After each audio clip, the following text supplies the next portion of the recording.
आत्मा ही अपने सुख और दुख का कर्ता है तथा आत्मा ही अपने सुख और दुख का नाशक भी।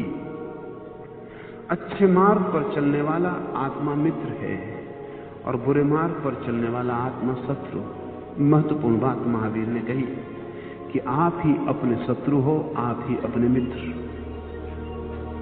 कोई दूसरा शत्रु नहीं है और कोई दूसरा मित्र भी नहीं। दूसरे से छुटकारा हमारा हो जाए, इसकी चिंता ही महावीर को। दूसरे पर हम जिम्मेवारियां रखना छोड़ दें, ये सारे उनके वचनों का सार है और सारी जिम्मेवारी अपने ऊपर ले लें। महावीर कहते हैं कि जब तुम ठीक मार्ग पर चलते हो तो तुम अपने ही मित्र हो, और जब तुम गलत मार्ग पर चलते हो तो तुम अपने ही शत्रु हो। इसे हम थोड़ा समझें। अगर मैं किसी पर क्रोध करता हूं तो पता नहीं उसे दुख पहुंचता है या नहीं, ये कोई पक्का नहीं, लेकिन मुझे दुख मैं देता हूं, ये पक्का है। अगर मैं महावीर को गाली दूं तो महावीर को कोई दुख नहीं पहुंचता, लेकिन गाली देने में मैं तो पीड़ित होता ही हूं, क्योंकि गाली शांति से नहीं दी जा सकती। उसके लिए उबलना और जलना जरूरी है, रातें खराब करना जरूरी है, आगे पीछे दोनों तरफ चिंता, बेचैनी, जलन, क्योंकि तभी वो जलन और बेचैनी ही तो गाली बनेगी।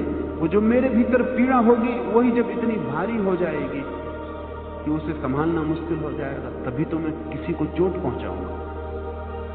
ध्यान रहे, जब मैं किसी को चोट पहुंचाता हूं तो खुद को चोट पहुंचाए बिना नहीं पहुंचा सकता।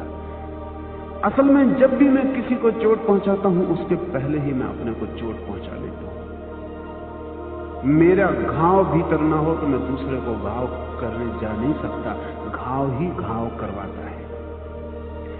कभी सोचें कि आप बिल्कुल शांत, आनंदित और अचानक किसी को गाली देने लगे तो आपको खुद हंसी आ जाएगी कि ये क्या हो रहा है, और दूसरे को भी गाली मजाक मालूम पड़ेगी, गाली नहीं मालूम पड़ेगी। गाली की तैयारी चाहिए, उसकी बड़ी साधना है।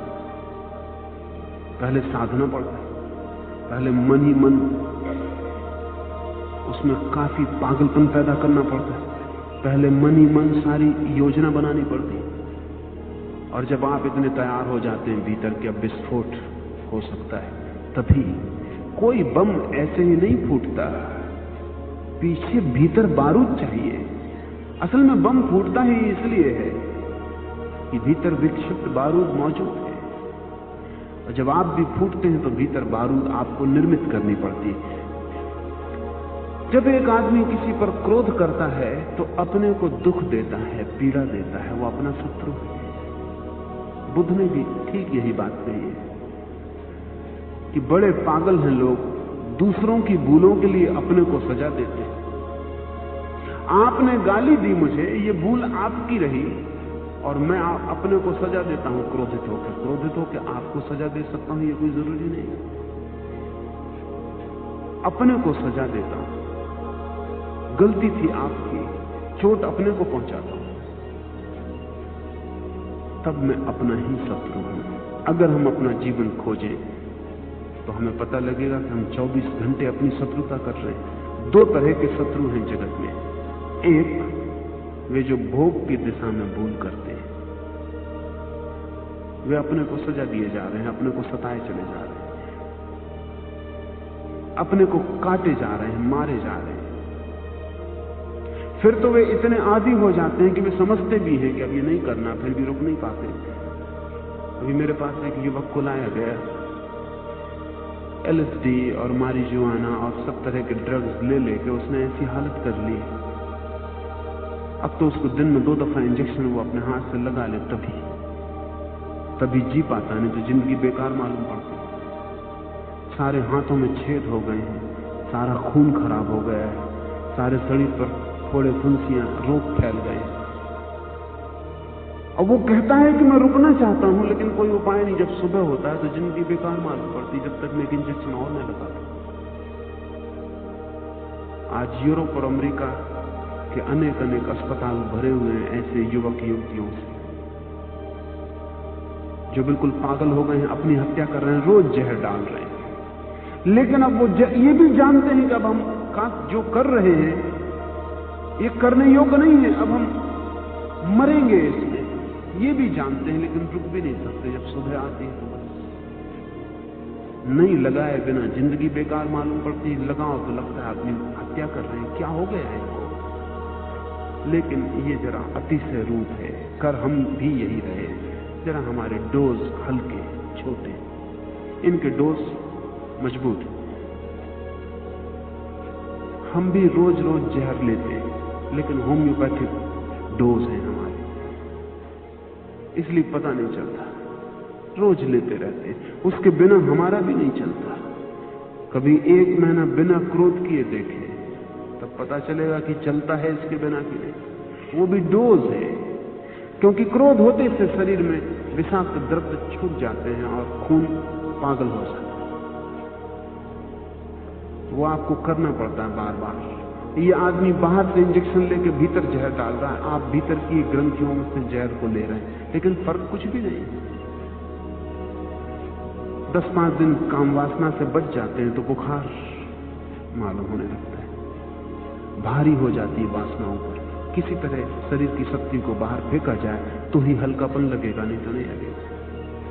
फेंक के अनुभव होता है, कुछ सार पाया नहीं, लेकिन 2-4 दिन बाद फिर फेंके बिना कोई रास्ता नहीं मालूम पड़ता। क्या कर रहे हैं हम जिंदगी के साथ? महावीर कहते हैं हम अपने शत्रु। भोग में भी हम शत्रुता कर रहे हैं, क्योंकि भोग से कभी आनंद पाया नहीं। एक बात को सूत्र समझ लें कि जहां से दुख ही मिलता हो, उस मार्ग का अर्थ है कि हम अपने साथ शत्रुता कर रहे हैं। जहां से आनंद कभी मिलता ही ना हो, वहां से मित्रता का क्या अर्थ? जिंदगी में आपने दुख ही पाया है, सारी जिंदगी दुख से भरी हुई है। इस दुख से भरी जिंदगी का अर्थ क्या है कि हम जिन भी रास्तों पर चल रहे हैं, जो भी कर रहे हैं जीवन में, वो सब अपने साथ शत्रुता है। लेकिन हम अपने को बचा लेते हैं, हम कहते हैं दूसरे शत्रु हैं इसलिए तकलीफ पा रहे। ये बचाव है, ये पलायन, ये होशियारी है आदमी की, वो कहता दूसरों की वजह से। इस तरह वो टाल देता है, असली कारण को छिपा लेता है और दुख भोगता चला जाता है। अगर मैं ये मानता हूं कि दूसरे मेरे शत्रु हैं इसलिए मैं दुख पा रहा हूं, तो फिर मेरे दुख से छुटकारे का कोई उपाय नहीं। किसी जगत में, किसी व्यवस्था में मुझे रहना हो, मैं दुखी रहूंगा, क्योंकि मैंने मौलिक कारण ही छोड़ दिया और एक झूठे कारण पर अपनी नजर बांध ली। लेकिन एक और भी शत्रुता है, जो इस तरह के शत्रु कभी कभी इससे ऊब जाते हैं तो करते हैं। आदमी भोग में अपने को सताता है। ये सुन के हैरानी होगी, हम तो सोचते हैं भोग में आदमी बड़ा सुख पाता है। भोग में आदमी अपने को सताता है,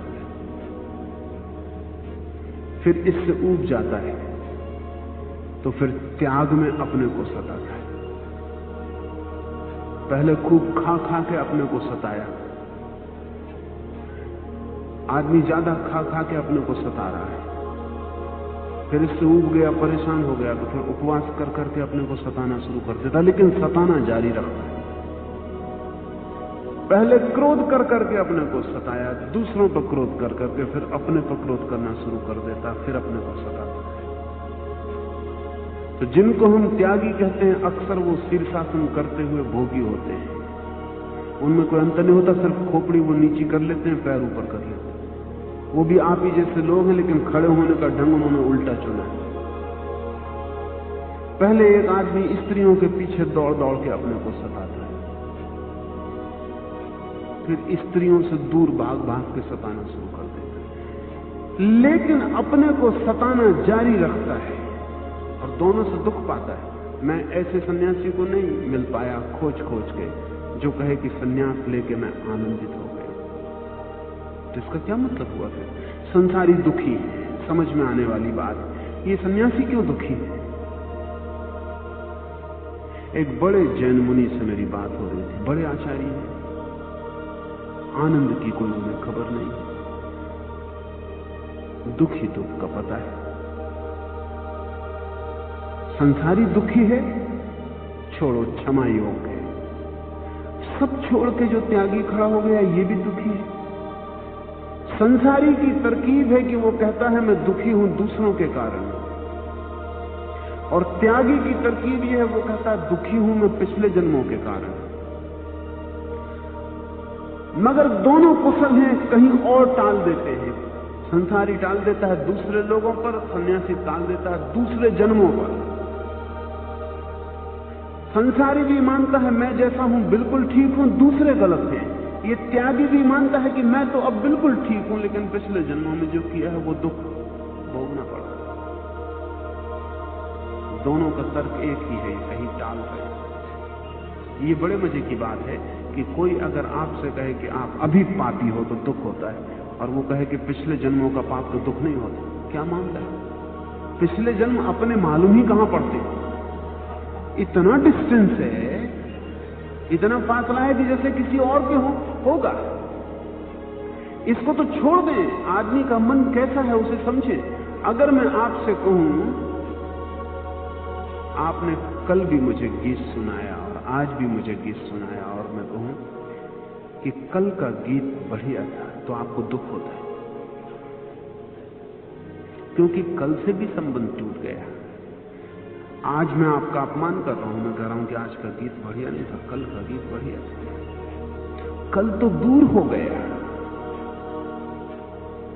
अगर मैं आपसे ये कहूं कि आज का गीत कल से भी बढ़िया है तो खुशी होती। दोनों गीत आपके, आज का गीत कल से बढ़िया है, खुशी होती। और मैं कहता हूं कल का गीत आज से बढ़िया था तो दुख होता। क्यों?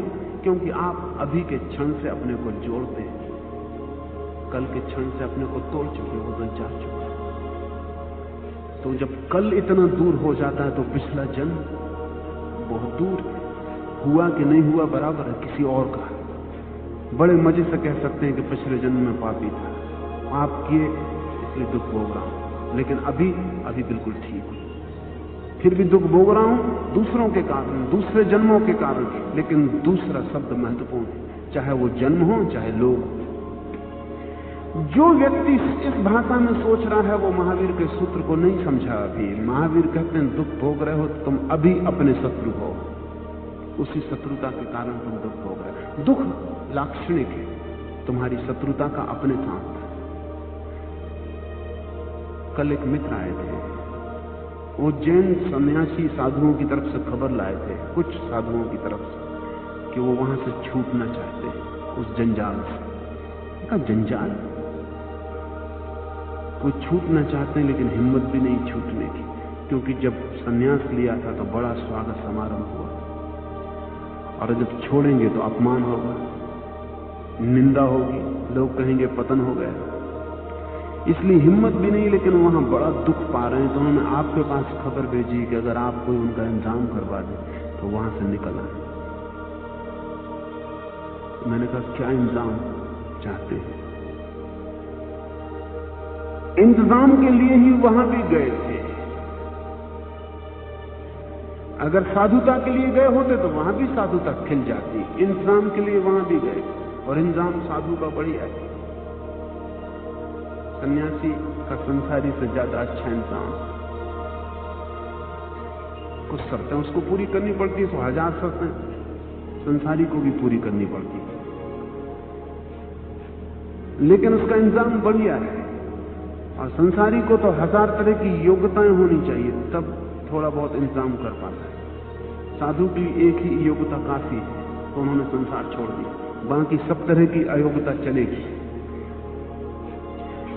मुझे साधु मिलते हैं, वो कहते हैं कि आपकी बात ठीक लगती है और हम इस उपद्रव को छोड़ना चाहते हैं, लेकिन अभी जो हमारे पैर छूते हैं, कल वो हमें चपरासी की भी नौकरी देने को तैयार नहीं हो। और वो ठीक कहते हैं, ईमानदारी की बात। देखें अपने साधुओं की तरफ, अगर कल ये साधारण कपड़े पहन के आपके द्वार पे आ जाएं और कहें कि कोई काम वगैरह दे दें, तो आप इनको काम देने वाले नहीं। पूछेंगे कि सर्टिफिकेट लाओ, पिछली जगह कहां काम करते थे, वहां से कैसे छोड़ा, पुलिस स्टेशन पे तो नाम नहीं है, लेकिन जब इन्हीं साधु के आप चरण छूने जाते हैं तब इस सब की कोई इंक्वायरी की जरूरत नहीं, क्योंकि चरण छूने का खर्च ही नहीं, कुछ ना आपको झंझट ना कुछ, पांव छुए अपने रास्ते पे गए, इससे कुछ लेना देना नहीं है। जो लोग संसार से भागते हैं बिना संसार को समझे, वो भोग के विपरीत त्याग में पड़ जाते हैं। भोग के विपरीत जो त्याग है वो त्याग नहीं है, वो भी शत्रुता है। भोग के ऊपर जो त्याग है, भोग के विपरीत नहीं, भोग के पार जो त्याग है, भोग को छोड़ना नहीं पड़ता और त्याग को ग्रहण नहीं करना पड़ता। भोग समझपूर्वक गिरता जाता है और त्याग खिलता जाता है। भोग के पार, बियॉन्ड, भोग के विपरीत, अपोजिट नहीं, उसी तल पर नहीं, उस तल के पार। भोग की समझ से जो त्याग निकलता है, भोग के दुख से जो त्याग निकलता है, न फर्क। भोग के दुख से जो त्याग निकलता है वो फिर दुख हो जाता है। दुख से दुख ही निकल सकता है। भोग की समझ, और भोग में क्यों दुख पाया, भोग के कारण नहीं, दूसरे के कारण दुख पाया, ये जब ख्याल आता है तो आदमी भोग के पार। महावीर कहते हैं जो इस तरह का आदमी है वो अपना मित्र है। साधु को महावीर अपना मित्र कहते हैं, असाधु को शत्रु। लेकिन परीक्षण क्या है कि आप अपने मित्र हैं? मित्र का क्या परीक्षण है? जिससे सुख मिले वो मित्र है, और जिससे दुख मिले वो शत्रु है। अगर आपको अपने से ही सुख नहीं मिल रहा है तो आप शत्रु हैं, और अपने से ही आपको सुख मिलने लगे तो आप मित्र हैं। लेकिन आपको कोई ऐसी बात पता है जब आपको अपने से सुख मिला हो? एक आध ऐसा क्षण आपको ख्याल है जब आप अचानक अपने से सुखी हो गए हो? नहीं। कभी कोई मकान सुख दिया, कभी कोई लॉटरी सुख दी, कभी कोई स्त्री सुख दी, पुरुष सुख दिया, कभी कोई हीरा सुख दिया, कभी कोई आभूषण सुख दिया, कभी कोई कपड़ा सुख दिया। कभी आपको ऐसा ख्याल है कि आपने भी अपने को सुख दिया हो? ऐसी कोई याद है? बड़ी हैरानी की बात है, हमने कभी अपने को आज तक सुख नहीं दिया। हमें पता ही नहीं कि खुद को सुख देने का क्या मतलब होता है। सुख का मतलब ही दूसरे से जुड़ा हुआ है। तब एक बड़ी मजेदार दुनिया बनती है। जिस दुनिया में कोई आदमी अपने को सुख नहीं दे पा रहा है, उस दुनिया में सब एक दूसरे को सुख दे रहे हैं। पत्नी पति को सुख दे रही, पति पत्नी को सुख दे रहा है, ना पति अपने को सुख दे पा रहे हैं, ना पत्नी अपने को सुख दे पा रही। और जो आपके पास है ही नहीं वो आप कैसे दूसरे को दे रहे हैं? बड़ा मजा है। जो है ही नहीं वो आप दूसरे को दे रहे हैं। इसलिए आप सोचते हैं दे रहे हैं, दूसरे तक पहुंचता ही नहीं। पहुंचेगा कैसे? इसलिए पत्नी कहे चली जाती है कि तुम मुझे सुख नहीं दे रहे, पति कहे चला जाता है कि तुम मुझे सुख नहीं दे रही। मैं तुझे सुख दे रहा हूं, तू मुझे सुख नहीं दे रही। हम सब एक दूसरे से कह रहे हैं कि हम सुख दे रहे हैं और तुम सुख नहीं दे रहे। सारी शिकायत यही है जिंदगी की, सारा शिकवा यही तो है कि कोई सुख नहीं दे रहा और हम इतना बांट रहे हैं, और आप अपने को तक दे नहीं पाते हो, दूसरों को बांट रहे हैं। थोड़ा अपने को दें, और ध्यान रहे जो अपने को दे सकता है उसे दूसरे को देना नहीं पड़ता। उसके आसपास की हवा में दूसरे सुखी हो सकते हैं, हो नहीं जाते, वो भी उनकी मर्जी है।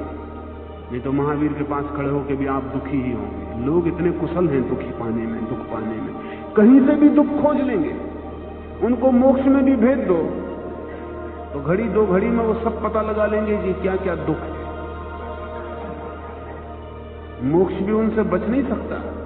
ये जो महावीर वगैरह कहते हैं मोक्ष में आनंद ही आनंद है, इनको पता नहीं आदमियों का। असली आदमी पहुंच जाए तब पता चलेगा कि वो वहां दुख ही दुख बता देंगे कि इसमें क्या आनंद है। महावीर ने मोक्ष की बात कही जो सिद्ध शिला पर शाश्वत आनंद है। बर्टन रसल को इससे बहुत दुख हुआ। बर्टन रसल ने लिखा है कि शाश्वत सदा रहेगा, फिर कभी उससे छुटकारा ना होगा, फिर बस आनंद ही आनंद में रहना पड़ेगा, फिर बदलाहट नहीं होगी। इससे मन बहुत घबराता है। बर्टन रसल ने कहा इससे तो नरक बेहतर है, कम से कम अदल बदल तो कर सकते हैं। और ये क्या सिद्ध शिला पे बैठे न हिल सकते न डुल सकते, और आनंद ही आनंद बरस रहा है। कब तक, कितनी देर बर्दाश्त करिएगा? थोड़ा सोचें आप भी, आपको भी लगेगा कि ये प्रॉस्पेक्ट्स बहुत अच्छे नहीं है। इसमें से भी दुख दिखाई पड़ने लगेगा कि नहीं। कभी तो जस्ट फॉर ए चेंज, कभी तो कुछ और उपद्रव भी होना चाहिए, जिस आनंद ही आनंद, मिठास ज्यादा हो जाएगी, इतनी हम न झेल पाएंगे। हमें थोड़ा तिक्त, नमकीन भी चाहिए, थोड़ा कड़वा, तो उससे थोड़ा जीभ सुधर जाती है और फिर स्वाद लेने के लिए तैयार हो जाती है। हमें दुख भी चाहिए तो ही हम सुख को अनुभव कर पाएंगे। तो महावीर का जो परम आनंद है वो बर्ट्रैंड रसल को भयदायी मालूम पड़ेगा, हमको भी पड़ेगा। वो तो हम बिना समझे कहते रहते हैं कि हे भगवान कब मोक्ष होगा। अभी पता नहीं कि मोक्ष का मतलब क्या है। अगर हो जाए मोक्ष तो बस एक ही प्रार्थना रहेगी, हे भगवान मोक्ष के बाहर जाना कब होगा। आदमी अपना दुश्मन है और जब तक उसकी दुश्मनी अपने से नहीं टूटती उसके लिए कोई आनंद नहीं। आदमी अपना मित्र हो सकता है। बड़ी स्वार्थ की बात मालूम पड़ेगी कि महावीर कहते हैं अपने मित्र हो जाओ, लेकिन स्वार्थ की बात है नहीं, क्योंकि जो अपना ही मित्र नहीं है वो किसी का भी मित्र नहीं हो सकता।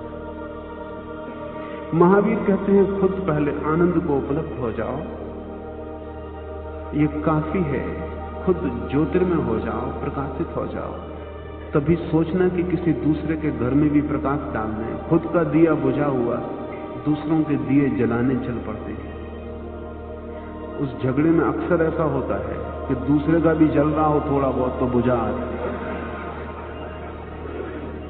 क्योंकि अपने बुझे दिए को जो जला हुआ मानता है, जब तक आपका ना बुझा दे तब तक उसको भी जला हुआ नहीं मानेगा। जब बुझ जाता तब वो कहता जला दिया, अब निश्चिंत हुए। हम सब एक दूसरे को बुझाने की कोशिश में लगे, खुद बुझे हुए, यही होगा और कुछ हो भी नहीं सकता। 5 इंद्रियां, क्रोध, मान, माया, लोभ, सबसे अधिक दुर्जय अपनी आत्मा को जीतना चाहिए।